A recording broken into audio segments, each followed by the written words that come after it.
Hi, my name is Josh Zander. I'm the teaching professional here at Stanford University Golf Course and host teaching professional for MySmartGolf. Today I want to talk about balance. Balance is a characteristic of every great player. The first one that comes to my mind is the current British Open champion, Stewart Cink. Whenever he swings, he's always posing and holding his finish for a few seconds. He's got wonderful balance in his golf swing, and it helped him win the 2009 British Open. Now, your body equips you with three systems that help your balance. Your visual system, your eyes, are constantly communicating to your brain and helping you stay in balance. You also have your inner ear fluid. That's also sending signals to your brain to help you stay in balance. And third, the nervous system plays a big role in helping you keep your balance as well. We have something called proprioceptors in our nerve endings that are constantly sending signals to the brain, telling them where all the body parts are and helping you stay in balance. There's an interesting test you can give yourself that I learned at the Titleist Performance Institute on how to keep your balance. It's a real simple test. All you do is you stand on one leg and hold your balance. Now, right now it's not that difficult because my eyes are focused, my inner ear fluid is level, and the proprioceptors on the bottom of my feet are helping me stay in balance. But if I start to eliminate some of those systems, for example, if I try this test with my eyes closed, whoa, it's getting a little bit harder to keep that balance, and I'm really fighting. I can feel the bottom of my feet really fighting to keep me in balance.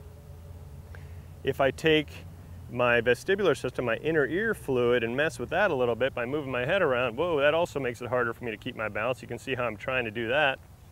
So it's really forcing the proprioceptors on the bottom of my feet to try to keep me in place. And there are great ways of training that nervous system in order to help you keep your balance, and I'm going to leave that to the great medical and fitness professionals out there.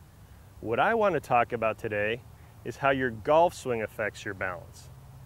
Now, when I'm on the lesson tee, I see golfers lose their balance in 4 different ways.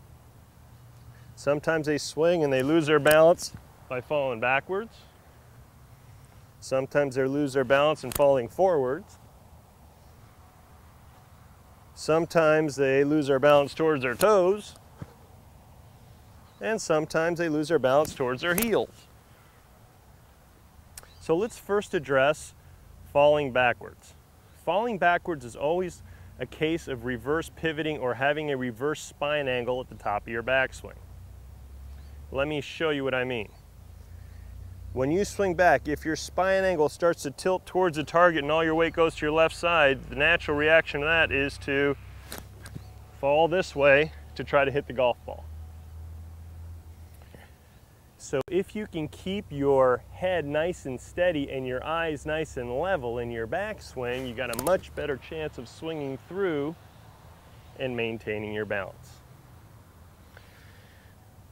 The other problem I see with people losing their balance forward and kind of almost walking towards the target is that their upper body gets too far out ahead and they can't keep their balance. In that case, their spine angle is leaning too much forward. What you want to do is make sure you start your downswing with your lower body or having your belt buckle push forward, and as you do that, your body will stay in much more balance. Notice that if I push the lower end of my spine forward, my head stays back. And that's what's happening as I'm swinging through. Pushing the hips and pushing the belt buckle forward will keep me from falling over, tipping over towards the target. Now let's talk about why I see people losing their balance towards their toes. Most of you have heard the term swinging over the top. Well, if you make a backswing and then your downswing is over the top of that backswing, the tendency will be to fall towards your toes. Conversely, if you make a swing where you swing under your backswing and come too much from the inside, notice how the weight will start to fall back towards your heels. Now, as a golfer, you can't see yourself on video while you're playing. You don't have your golf instructor there.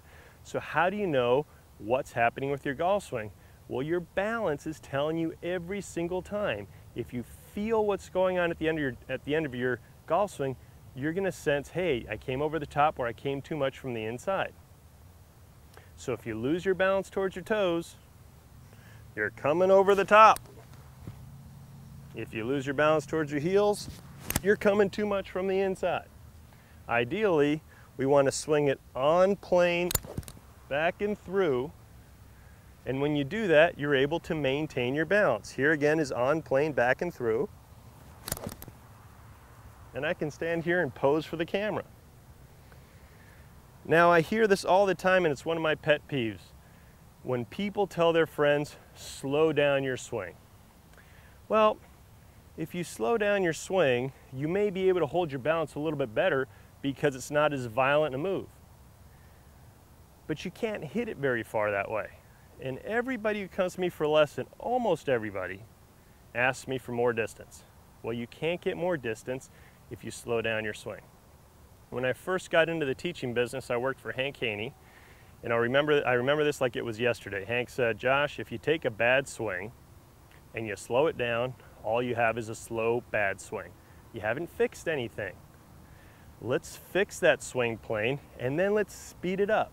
I want you to be able to swing as fast as you can, and then pose for the camera. One last time, here's a swing that's on plane, and watch how I pose at the end.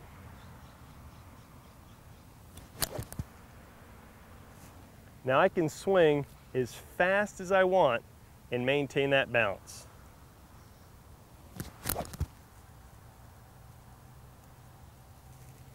Hopefully a little bit like Stewart Cink. For the best game analysis and shot tracking resource on the web, and to see more of my instructional videos, go to www.mysmartgolf.com.